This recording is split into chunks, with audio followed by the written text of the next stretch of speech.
human beings can actually change the very nature of the earth. Because we are already at the tipping point. The smoke that is being emitted blankets the entire area. People who live close to the land are going to be harmed. And it's not just about the animals in the forest. It's the people's forest that have been logged.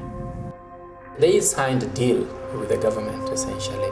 Sell your land. If you don't sell your land, we're going to mine around you. And if you take that away from me, I've got nothing else, I've got nowhere else to go.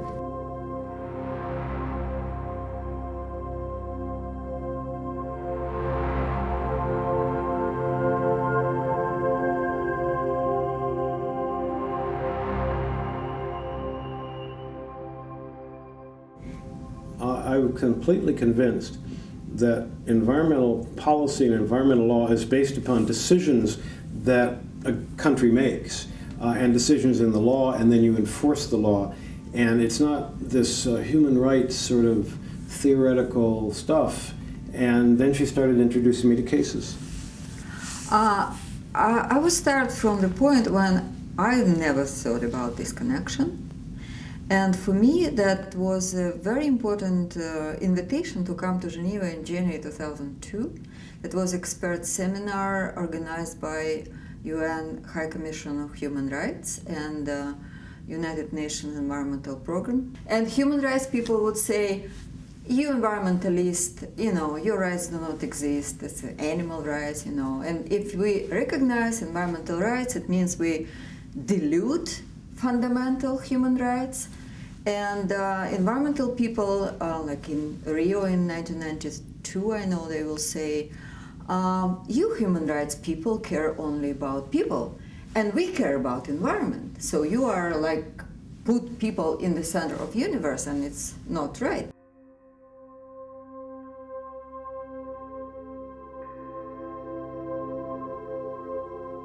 We participated in negotiation of the Aarhus Convention. The convention is on access to information, public participation, and access to justice in environmental matters.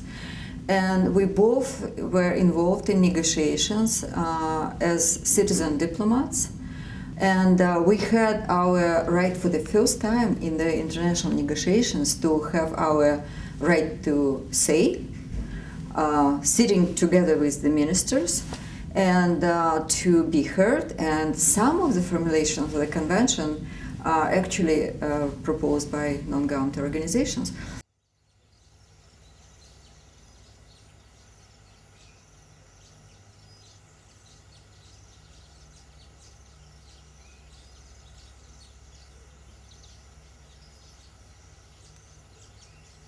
Could I say first?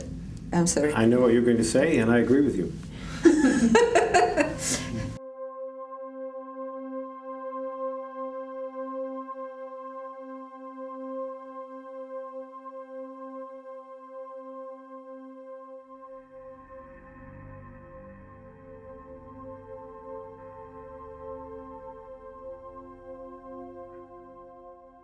So first emerging field is climate change.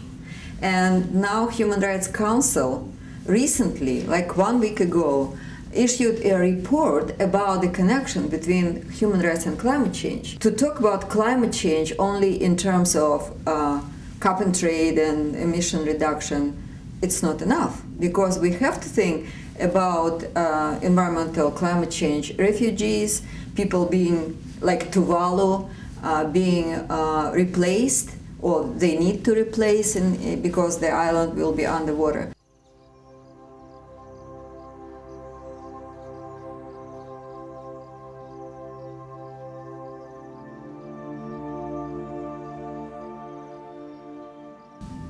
My message would be consider using a human rights approach. When you go to the court and you talk about human rights, the judge will listen more carefully than you will talk about butterflies.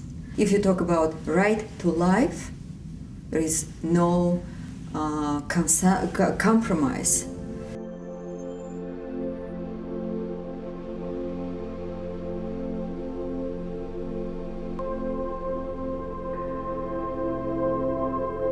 environmental movement is about saving lives.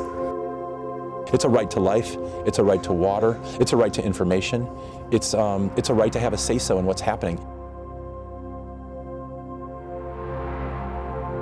Information means power. If you're powerless, then you can't get an access to justice. No, you have rights. These are the rights that you have, and you don't have to sell your land. You're not just protecting yourself, but rather you're protecting Mother Earth and the rest of humanity. Environment is about life.